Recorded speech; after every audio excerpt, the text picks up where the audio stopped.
right now is a very, very powerful victory over the virus. Every day, the American people are showing the unity and resolve that has always defined the character of our nation. In New York, citizens are using 3D printers to make hundreds of face shields. They're making them by the hundreds. In Texas, businesses and churches are uniting to collect gloves and thermometers for hospitals. In the selfless actions of our amazing citizens, we're seeing enduring strength of our magnificent nation, a spirit that can never be broken, and a victorious future that can never be denied. It never will be denied. Now, what I'd like to do is perhaps ask a person who has really established herself as maybe the world's great expert on what she does. If I could ask Deborah to come forward and say a few words, and then I'll ask Tony to come up and speak, and then our Vice President, and then we'll take a few questions, and we'll do it quickly, and we'll probably see you again tomorrow. So, Deborah, please. Thank you. Thank you, Mr. President. I think those of you who heard the town hall, we are continuing to accelerate testing at a record rate. We now have 370,000 tests that have been done.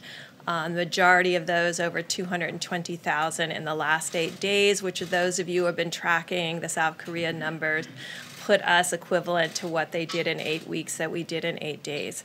This was made possible because of the HHS team working together, bringing together the strength of the FDA with the CDC and under the leadership of Secretary Azar.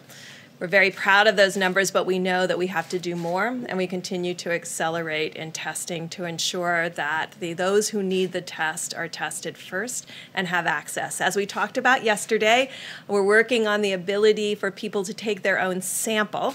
That does not mean home testing. That means taking your own sample in the front of your nose with available swabs into normal saline that can be transported to the laboratories.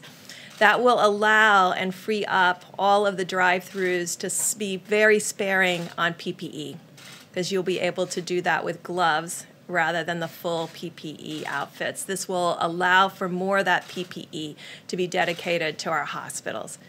I think those of you who are tracking this epidemic closely, like I am, you will begin to see that there is encouraging results coming out of Italy. We are impressed by the decreases that are seen in mortality, the number of people succumbing to this illness, and the number of new cases.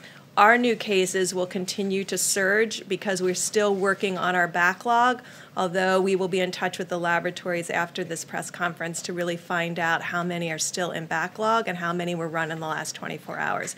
Until we can get into a 24-hour cycle, we're going to have disproportional number of new cases compared to the actual